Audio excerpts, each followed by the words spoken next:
Did it get to you?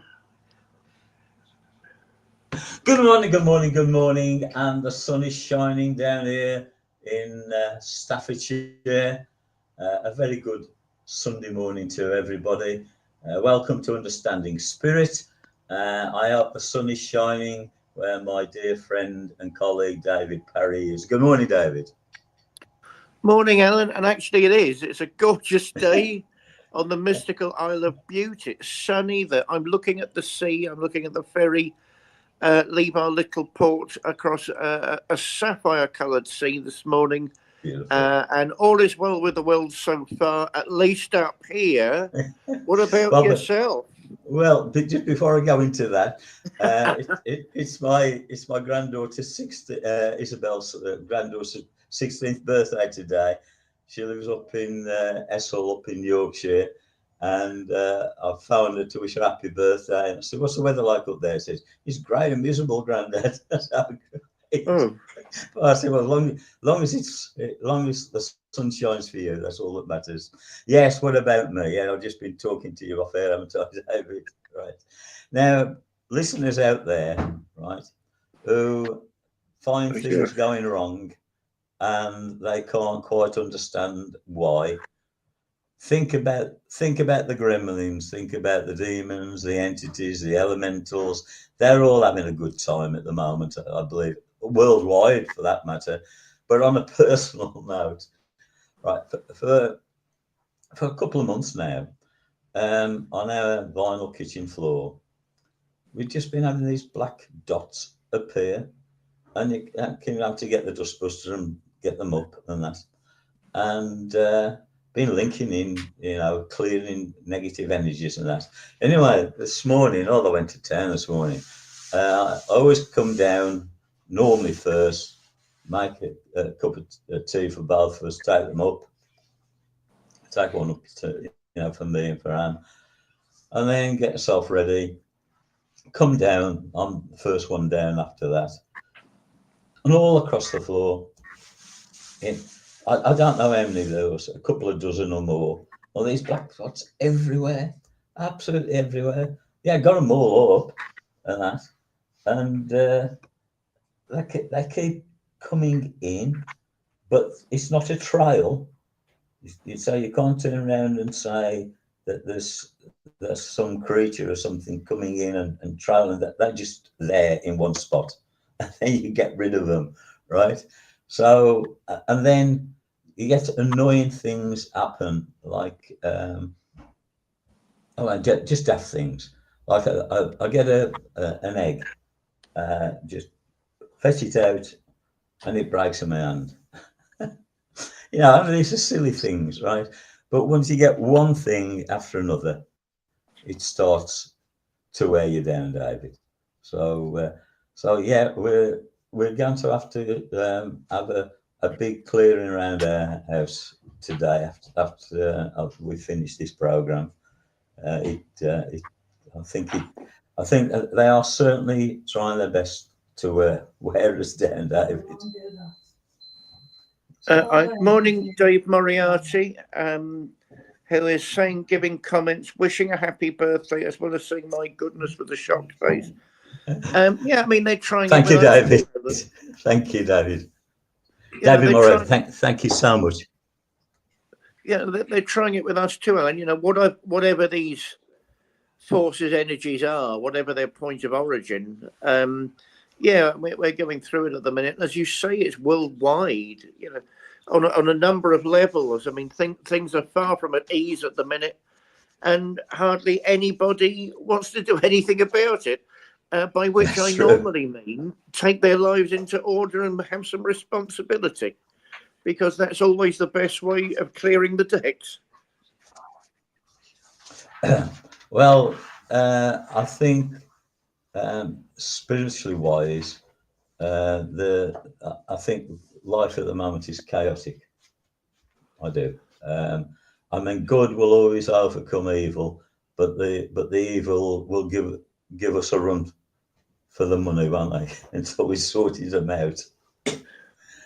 Well, as I say, I'm getting much more to the old classical position nowadays. that 9 times out of 10, who do we blame? Ourselves. Obviously not in your case. There's something weird going on.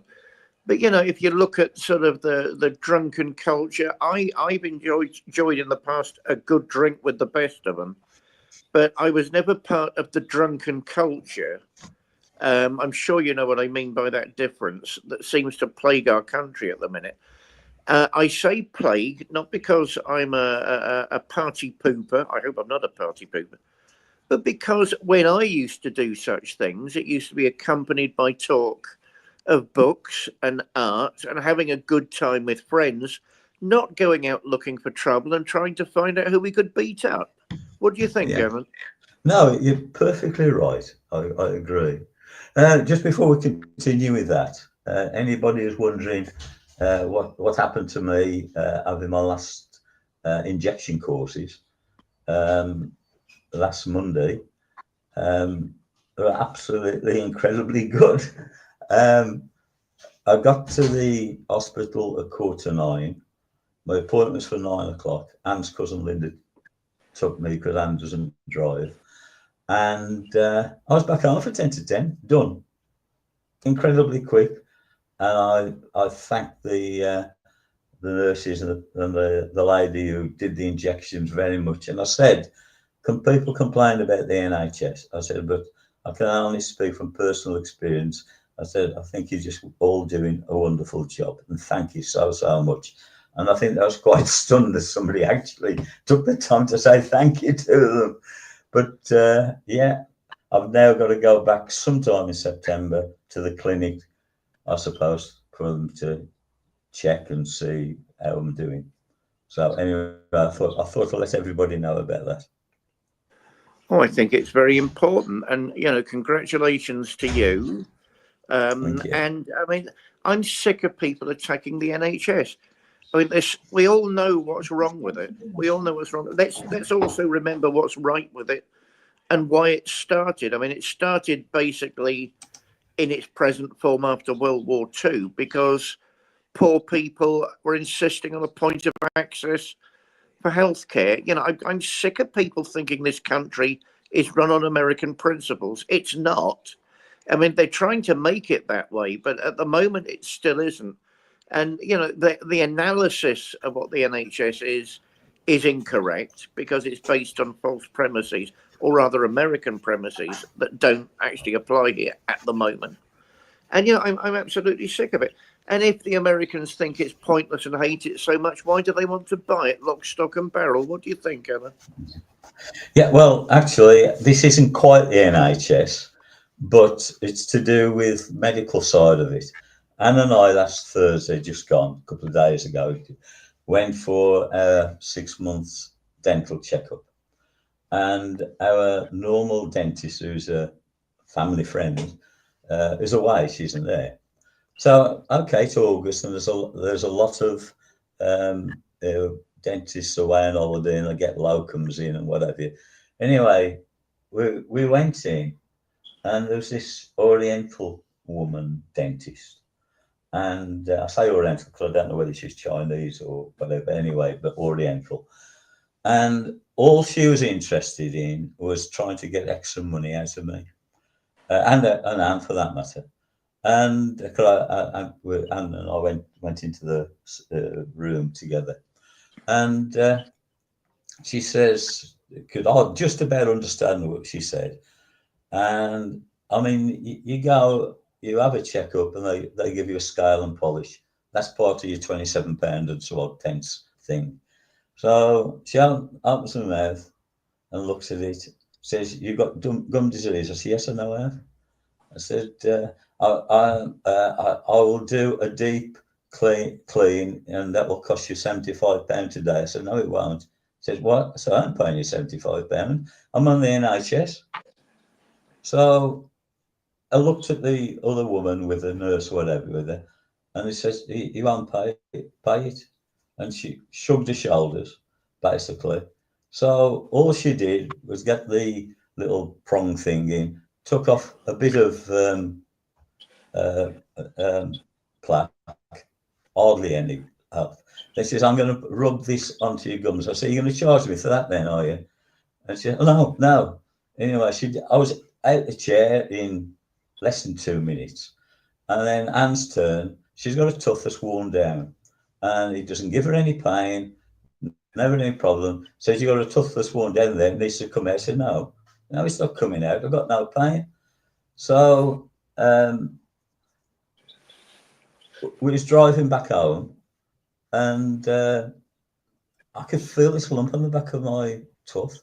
So I got my fingernail in and moved it, and this big lump of a plaque come out. So I am today going to write a letter of complaint to the dental practice because I think our treatment, not meaning to say the word as a pun, was absolutely disgraceful. And I can't see why they should get away with it. So that's my gripe for today, David. Oh, I think that's a very important gripe, and that's one of the things I meant. Look at what's becoming of the NHS, thanks to successive governments of both colours trying to run it down and sell it off. I mean, this has been going on since Margaret Thatcher, who just couldn't. And I think people who listen to this show know what I think. I mean, she's a bit of a mixed bag. I'm not completely against her. I'm not completely for. She's a mixed person. At the end, mixed motives, mixed ideals. I don't think any of her motives were bad, and I think they were very pro-British. But she had an American attitude, So Dave Moriarty has just said the NHS dentistry, is a strange beast. And free at the point of entry, yet we pay. Exactly. There are so many mixed signals now in the NHS as they want to sell it off. They want to make it a product that they can sell to the Yanks. And I can't really see, sorry, America, any benefit coming to us from that. Someone will end up lining their pockets over there. What about the people here? It's either a business or it's not. It wasn't set up to be a business. If it's becoming a business, then I want the correct sort of insurance to protect myself against shoddy workmanship of the type you've just described. So we have to go the whole American way, including go down the suing route. If I don't like your service, I'll take you to court. But no one seems to want that because the British don't like, at the moment, accountability. But that's one of the ways you keep standards high. Either we're America or we're not. And if we are, let's bring in the rest of it. Excuse me. Because ordinary people need protection. What do you think, Alan? Yeah, I totally agree. I would hate to go down the American route. There's a friend of mine, I haven't spoken to him, to be truthful, for a few years, right? But his first name's Craig. And he's American. He's the one who actually got me into radio. He years ago, he saw my website. He messaged me on email asking whether I'd like to present a show. And anyway, that's how I got into radio. Well, he used to be, I use the word used to be, a lawyer. And the practice he was with obviously paid his medical insurance, which I think at the time was about $650 per month. And they made him redundant. And he decided to go down the spiritual route, and he's got a website, you can have readings and what have you with it. And he couldn't afford to pay the $650 a month to keep his medical insurance going. So he lives in, it's like a house converted into a flat. He lived in the upstairs flat. And he was coming down the stairs and he fell, lost his balance and fell.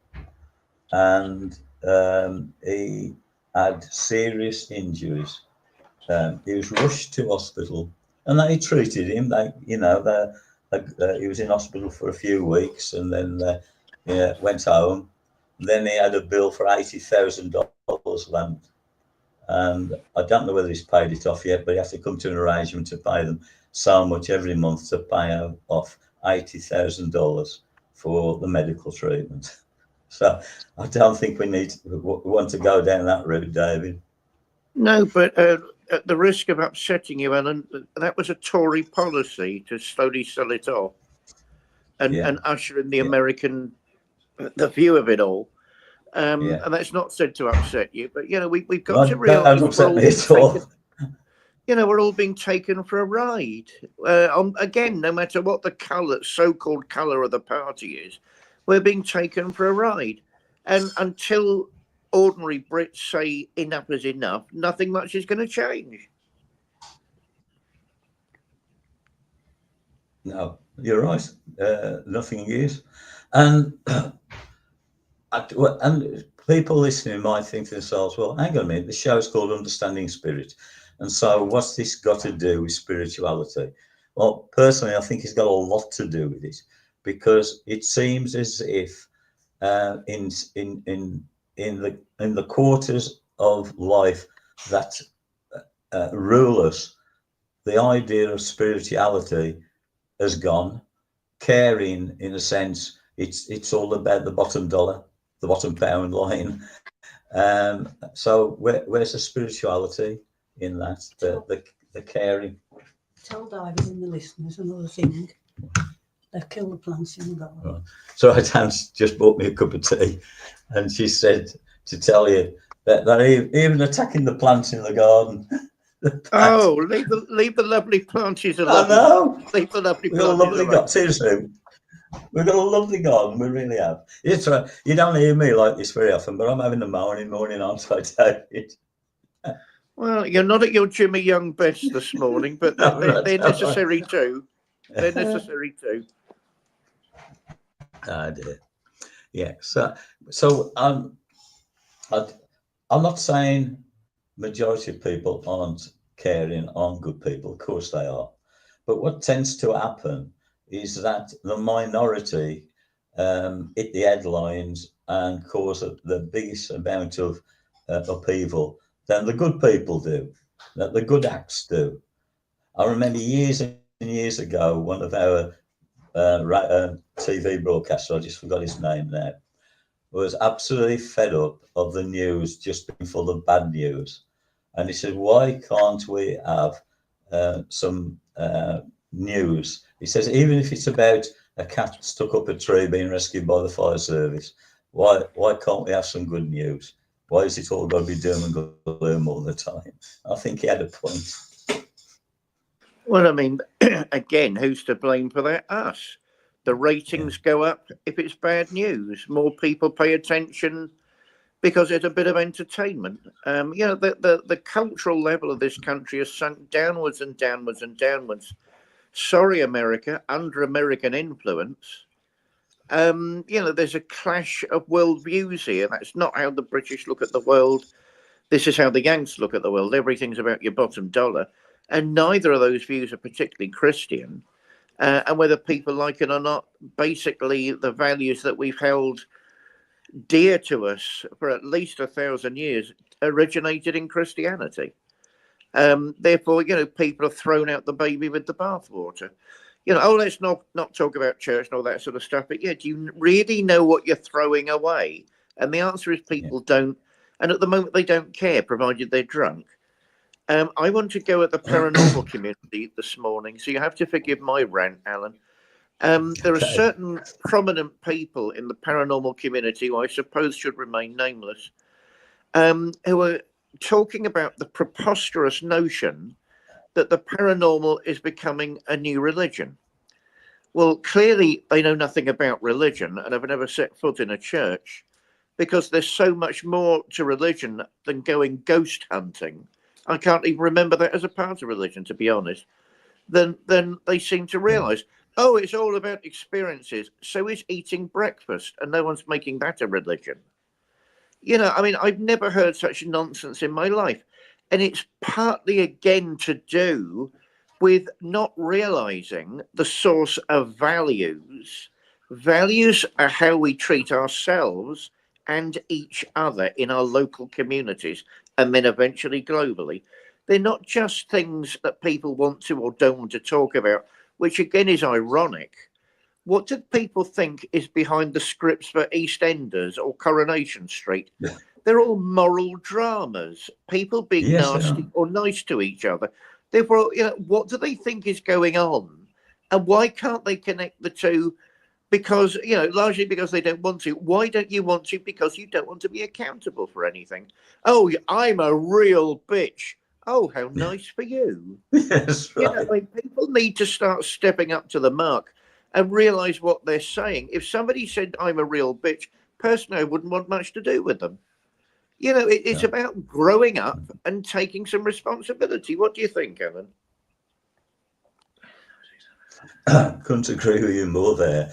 It seems like almost, not everything, but almost is acceptable and just brushed under the carpet, isn't it?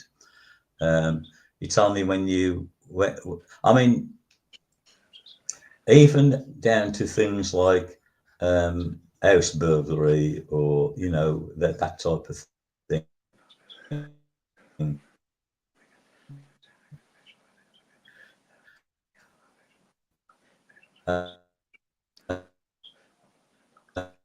Uh, from what I can understand, you're almost like an acceptance that that's what's going to happen in life, and people can get away with it.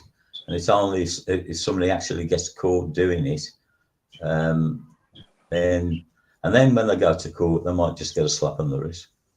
Doesn't make a lot of sense, David.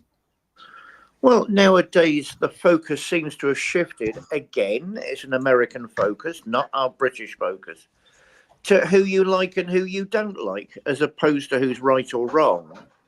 But we throw away Yeah. those things at our peril. I mean, there was a case, I can't remember the details. I hope our listeners forgive me, a couple of years ago, where someone burgled an old couple's house, and the daughter of the burglar put up a poster, a bizarre poster on a lamppost near the crime scene, with the face of her father, saying he was just trying to feed his family. Darling, you've just, he's actually traumatized two old people who've done nothing wrong. Don't let that get in the way. But because he was good looking, local opinion started shifting in that direction. Nobody denied he hadn't done it. And eventually the old couple had to leave their house because of the hostility of the local community. So because he's good Unbelievable. looking, he can do whatever he wants. I mean, this again is an American Unbelievable. attitude. How popular are you? What are your ratings? It has to stop, because it's the language of children, and it's the language of malicious children. It's the language of the school bully. What do you think, Ellen?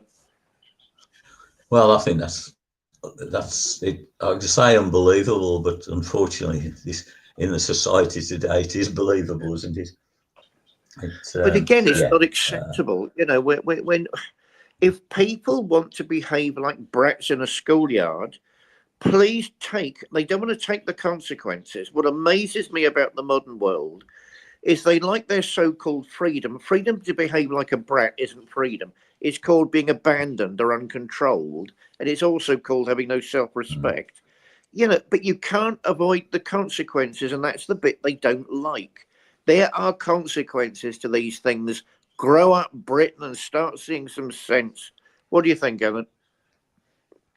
Yeah, I'll tell you. Okay, we're having Dave Moriarty. I hope you're liking all these.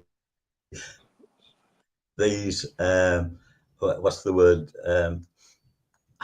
Having a go about things this morning. Right now, politics. Right, the great thing, or the great HS2. Oh, isn't that a wonderful thing? Coming back to the dentist day on Thursday.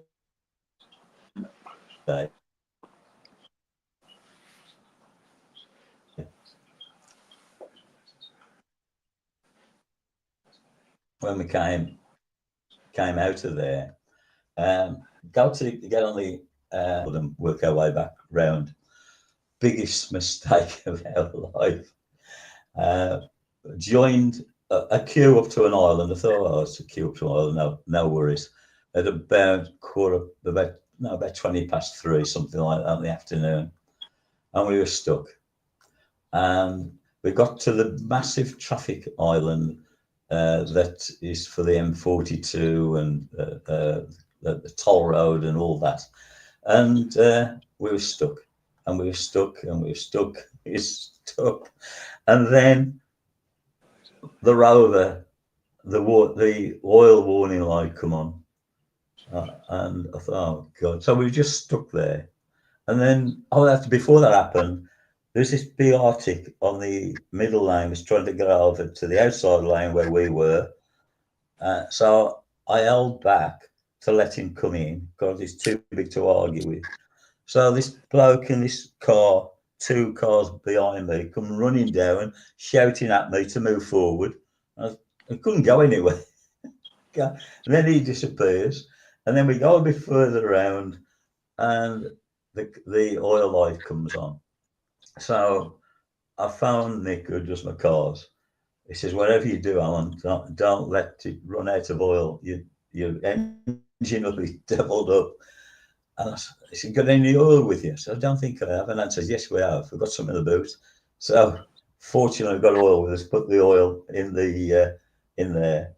And then probably another, by this time, 2 hours had gone by, 2.5 hours had gone by. And then there was a bit of a gap between this other Arctic and the car in front.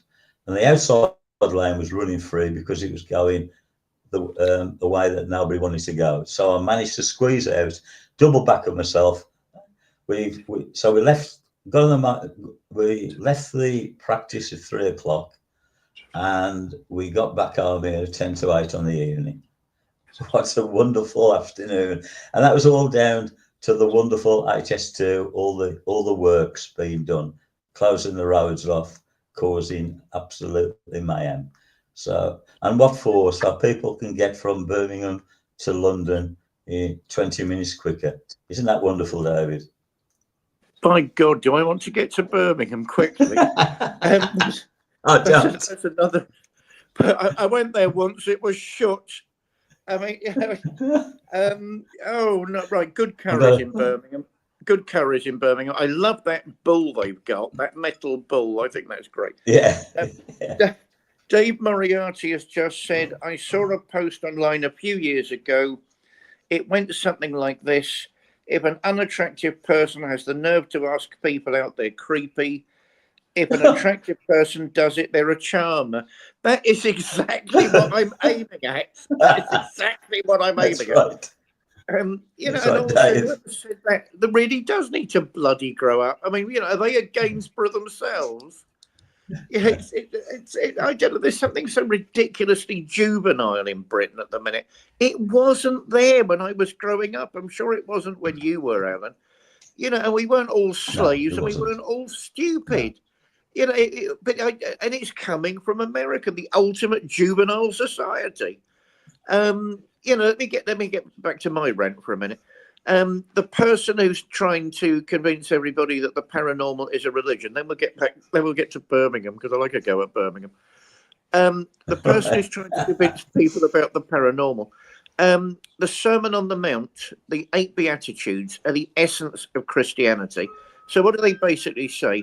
Life is sacred and we've got to love each other, right? Absolutely zero to do with ghost hunting.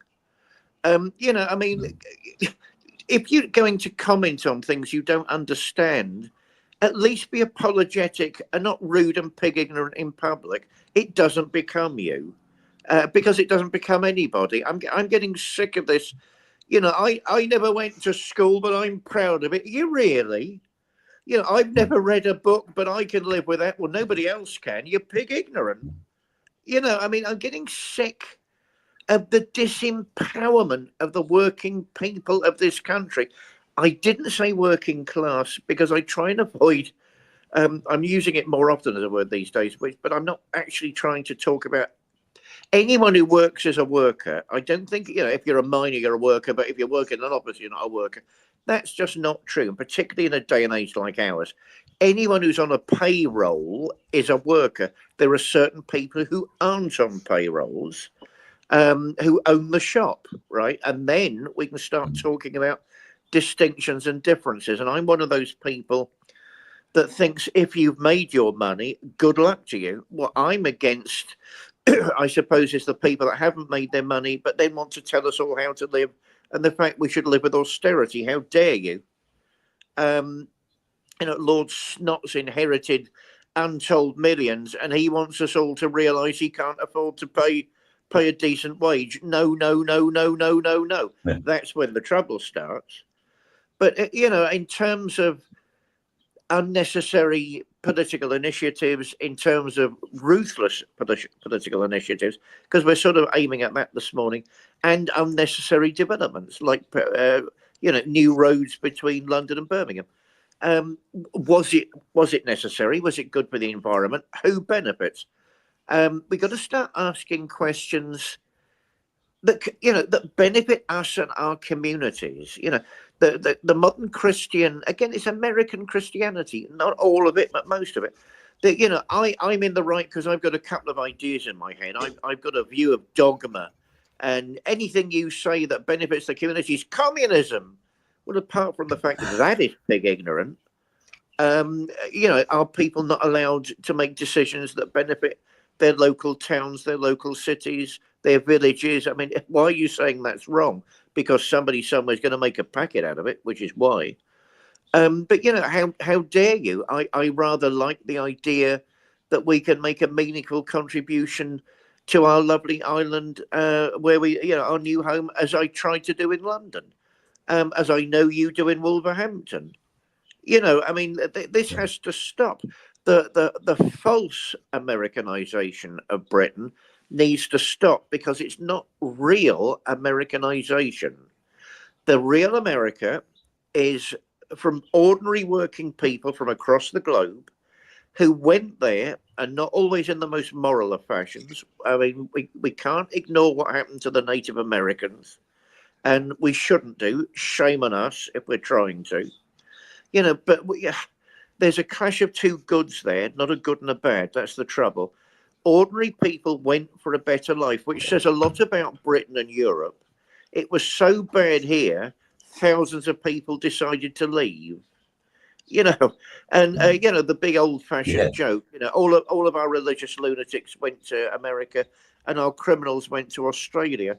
Well, again, it's a joke, but it's not a joke. A bloody lot of people went to Australia, and they're still going, because the lifestyle is better for ordinary people. We've got to start taking that on board.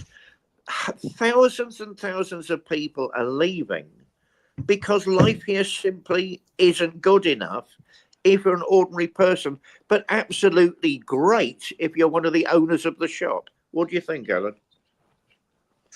No, I totally agree with you. I'm just thinking back actually to when I was growing up. I think I was about 13 or something like that.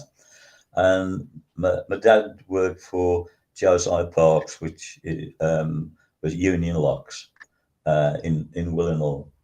And we might never have met David, because they were setting up a factory in South Africa, Johannesburg, and they wanted volunteers to go over there, live over there. They'd pay all the transitions going there and everything, find them a house to live in and the job there. My dad was a toolmaker, and I remember him and my mum having big discussions about whether to go or not. And then in the end, they decided not to. So I might have ended up with a South African accent and living over there. I think it was touch and go at one point whether I was going to accept it or not, because the deal that was being offered was a really good deal. But in the end, I decided not to. So, even going back to like the 1960s, then, we'd had like the Windrush people coming in from the Caribbean, and then we got people from here thinking about going to other countries. It's most peculiar, David, most peculiar. Oh my God, you'd have turned into Elon Musk. Yes. The The trouble with South Africa is all these blick people ruining our democracy. I like that. I can do South Africa. I can't do Aussie. I can do South Africa. I can't do Aussie. Oh, Alan, yeah, the trouble. Oh my God, the Windrush people. They've been stabbed in the back. My God. What can't this country ever do the decent thing? And it's ordinary people that want to do the decent thing as usual, and it's the power elite that don't as usual. You know, the trouble with migrants is they're all, and even the modern migrants, and, you know, I think we've got to draw very clear lines between illegal immigration and legal migration, legal immigration. I mean, we've got to be really careful about that. I mean, some people have spent thousands of pounds and gone through the citizenship test to become British. And it's really unfair on them to be lumped into the same group as illegal immigrants. I mean, that's really wrong. And I'm thinking of a story I heard recently of a young Scottish lad. I think his girlfriend was from Singapore. No, sorry, no, mainland China, I think. And who'd gone, she had to escape originally to a more sort of European friendly area, although I don't think the Chinese are actually against Europe, but that's a different thing. And she wanted to become a British citizen to be with him. She paid untold thousands and did everything. And now she feels unsafe in certain parts, I don't want to name the city, in certain parts of this huge British city because of the illegal migrants. And, you know, the absolute refusal of this present administration to deal with the problem with any intelligence at all can only be seen as the most gross form of incompetence or social engineering. I pray it's not the latter. So, in other words, we're all fighting each other to death at the bottom, and they're living their fairy tale lifestyles at the top. I mean, that would be, I mean, they are capable of doing things like that, but that would really be beyond the pale. What do you think of that, Alan, before I have my further rant? Now you're on about the cost of becoming a British citizen. Friends of ours, our friend, he's now married to an American girl, American woman, and she got permission to. I mean, she had to go through hoops to prove that their relationship and the marriage was genuine and everything. And then she decided she wants to be a British citizen. I'll tell you something, she knows more about our British history than most of us do, I tell you. And she's now, it's happened last year, she's now a British citizen. And it cost her over £7,000, as far as I can understand, to, you know, had to go through certain tests, exams, etc., about the knowledge of Britain and what have you. But I mean, she's like a walking encyclopedia about Britain anyway. And then she has to swear allegiance to the crown and that. But yeah, I'm sure she said it was over £7,000 she had to pay. You see, that's exactly the point. How can we not welcome people into our local communities who jumped through all those hoops and paid so much money? And it really shows they want to be here and they want to be British. How can we not welcome people like that? The fact this issue is being fudged, I'm getting more and more suspicious of the fact this is gross incompetence, because they're not lifting a finger. I mean, that isn't even incompetence. That's something else, I'm beginning to think. You know, America was set up by ordinary people, developed by ordinary people, not tycoons. And it became, for a while, a repository of hope for the world. You know, the land of the brave and the home of the free, for a while. I'm not sure many people would think it's that now.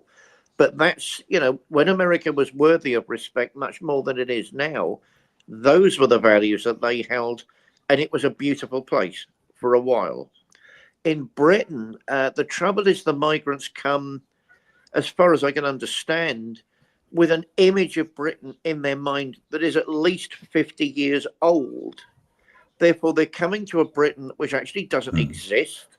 They're coming to a Britain which, even if it did exist, has stopped. You know, it's gone the way of flesh. It's not here anymore.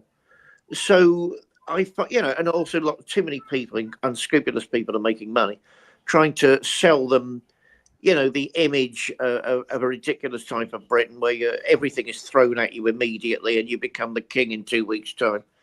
And also that is further crippled by the fact Britain has signed up to certain European legislations, which means, I think, again, I'd really like a closer look at that, which means, they must be given housing, etc., etc., all of which could be done without putting illegal migrants into hotels, all of which could be done without giving them 5-star treatment. And I'm not saying treat them badly. We're all human beings, but all of it could be done in a different way. The fact it's not being done on a sensible basis, the fact that more people aren't being employed to go through the process of working out why they're here, and what they're doing, background checks, all of it, employ more people. Hey, what about that for radical? There are too many people on the dole. Why not employ some and give them some training to be part of the Home Office and the Foreign Office and the excuse me, the various processes that go through that? But nobody wants to. And you've got to be more suspicious about what's going on. Right, so there's a real crisis. Our borders, this isn't the 1800s. Our borders could be patrolled if anybody wanted to. So in other words, they don't want to. And the problem could be dealt with in a humane and civil manner, but nobody wants to deal with it that way. So you can't help getting more and more and more suspicious of what's actually going on. What do you think, Alan? Yeah, you see, the problem is that you never know the full story, the full truth. You can't rely and believe everything that you see on the BBC, the ITV, and all the different news channels. There's lots of times I read things on the phone that have happened. They never get mentioned on the television or on the radio. They just tell you what they're allowed to tell you. There's more to this migrant thing than meets the eye. I mean, apparently so far this year, 50,000 people have come across on small boats, etc. Now 50,000 people, that's like the combined population of a small town, Willenhall and Bilston, which is not that far from where I live. Now you think about it, the population there of 2 towns of people coming in. Now, how could the country possibly afford to look after all those people? If they're coming over and they are, shall we say, intelligent people who were doing incredible jobs where they come from, like doctors and all different kinds of things professionally, that will actually help our country. That's brilliant. But a lot of them are coming over so they can send money back home. To them, the dole money is probably incredible amount of money to them. I think it's such a complicated thing, David. It really. I mean, people are being persecuted in the country, and they're looking to be safe. Yeah, welcome them with open arms, because when it comes down to it, nobody should live in fear. But unfortunately, a big proportion of the people who are coming over is nothing to do with that. I mean, when they're willing to pay, I don't know, thousands of pounds to criminals to get on a dinghy and risk drowning in the channel is unbelievable, really. I mean, what lies are they told about being over here, and they believe it? It beggars belief, David. Well, don't forget a lot. I mean, you hit the nail squarely on the head. Then a lot of it's economic migration by any other name. They've come here for a better life financially, and they want to send money back home. But you can't do that on a legal basis because things need to be planned. It's that simple. You know, any community has the right to plan how it uses its resources. You can't just turn up. And I mean, real refugees should never be turned away. People in real desperation, you know, should never be turned away. But a lot of these people, but that's not what we're looking at. And as I say, genuine legal migrants should be welcomed and hugged and held in the very heart of our communities, because look at all the things they've done to be here and prove they're British. But I'm suspicious. I mean, Dave Moriarty's just written a very American thought.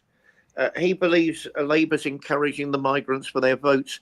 That's exactly what the Democrats Yes. are accused of in America. But the trouble is that doesn't work. I mean, that's what the Republicans are saying.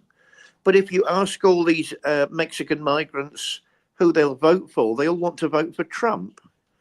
So, you know, that again, we've got to be careful of internal politics scoring points about a much deeper.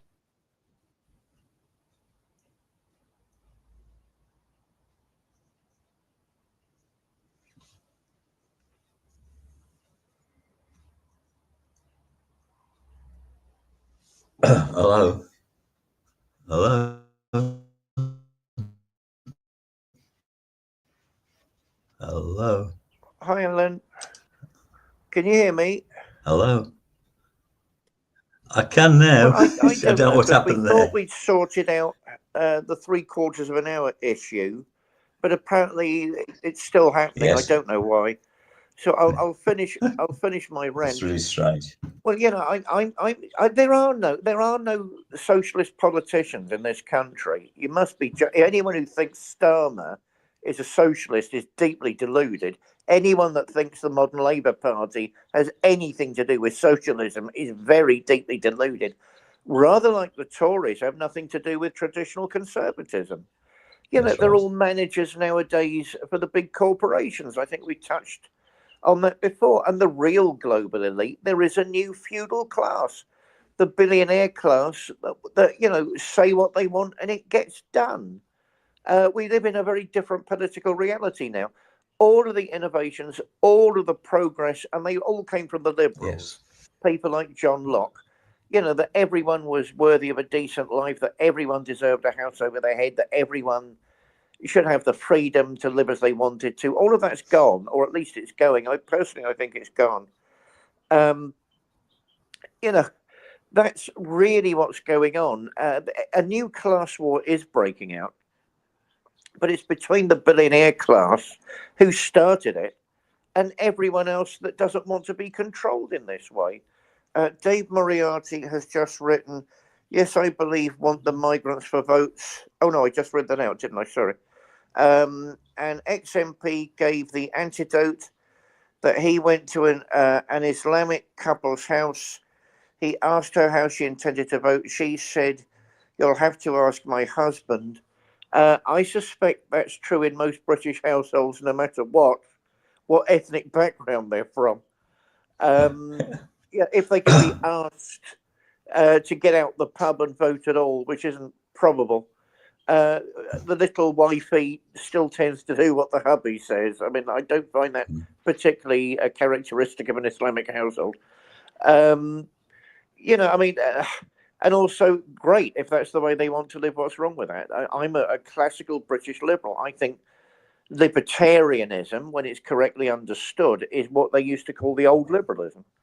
Don't Yes. tell people how to live and what to do, and they mustn't tell you how to live and what to do. You know, cut everyone some slack. But what no one must do is be. I don't believe that these people are being engineered for British votes for the simple reason it doesn't matter. What happened at the last election? The Tory party imploded. Nobody got it into the position it got into apart from itself. And Labour won because there was a vacuum. Nobody was really voting for Labour. The amount of votes cast by the electorate goes down and down and down every year. because Brits can't be asked to get out the pub or the nightclub to go and vote. That is what is happening. And it's not because they're all so bitterly oppressed. Unless we start getting a grip, we will be bitterly oppressed. We'll be back in feudal times. You belong to this piece of land and I own you. I mean, that was feudal times. And we're nearly there now. We've got to start getting a grip and realise unless we take an interest in the way our local towns, our local villages are actually run and who is running them, and is it to the benefit of all or not much is going to change. Dave Moriarty has said 33% of the vote they won by. Yeah, and admittedly, Dave, and it go, if you look at the broader stats, if you look at the broader figures, it is absolutely depressing. That apathy is what is really destroying this country.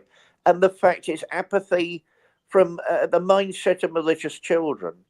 If people honestly think that going around looking for trouble, if you're of a certain age group, is acceptable, if people think the way you look governs whether people are on your side or not, that again, we're back in the playground and it's time to grow up. What do you think, Alan? Yeah, well, actually, mentioned children there. Well, the latest thing, from what I can gather, is that the Labour government are toying with the idea of making it that the age to vote will be lowered to 16. And the reason for that is that because it appears the majority of youngsters are more inclined to vote for Labour than for any other party. So there's another possible manipulation that could be on the cards. It's yeah. Well, no. We this word democracy is a joke, isn't it? We're freer than a lot of other countries. I'll accept that. But when we haven't got a dictatorship, but it seems that when whichever party is in power for the 5 years, they almost become dictators for those 5 years. They don't really. It's not really about making things good for the population. It's about making things good for the rich, so they can benefit even more. Well, I mean, wishful thinking, reducing the age group to 16, reduce it to 5. It doesn't matter. Nobody's voting. It doesn't matter. Raise it to 90. It doesn't matter. Nobody's voting. So do whatever you want, whatever. Yeah, I mean, the rich benefit, and they're all in there. The parliamentarians, so-called, are lining their pockets in the service of the rich. There we are, be all and end all, and case sorted. Unless that starts to change, and it won't change unless people want it to change, then there isn't much of a future for us. I think we're losing our civil liberties week in and week out now. I really wonder if we are much freer nowadays than other countries. And what political party? It doesn't matter. They're all doing the same thing. Well, I mean, what you take.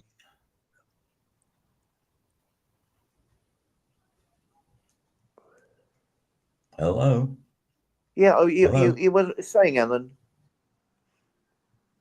Yeah. No.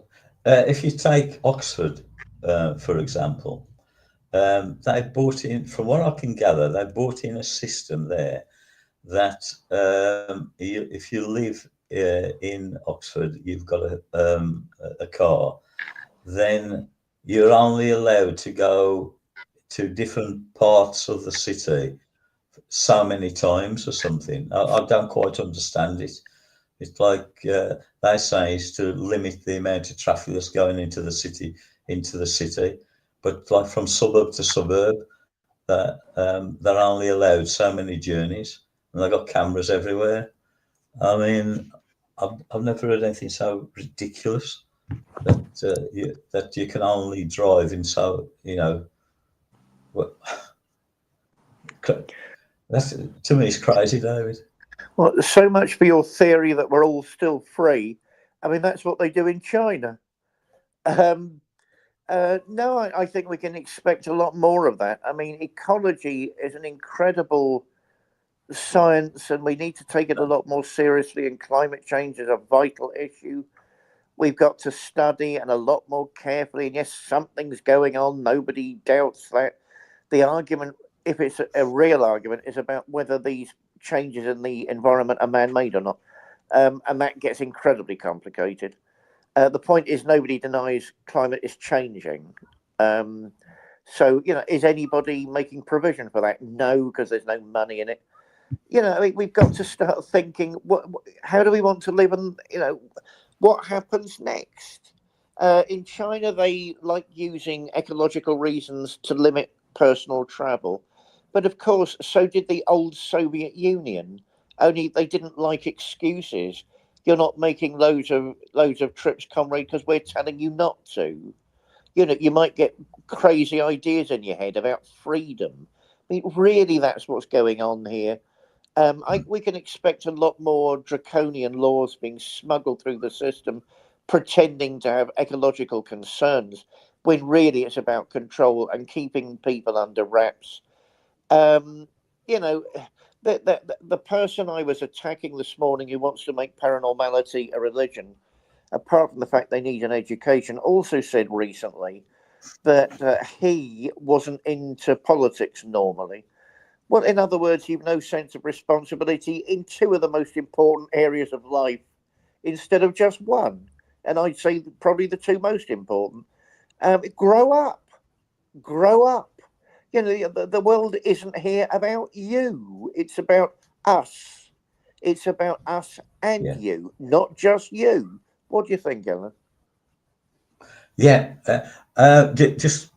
just quickly, this is a total change in what we're talking about. 'Cause I know we've only got a few minutes, but I was reading this morning that there is a massive, I don't know what it is. It's 12 miles long, wide, and goodness knows how long.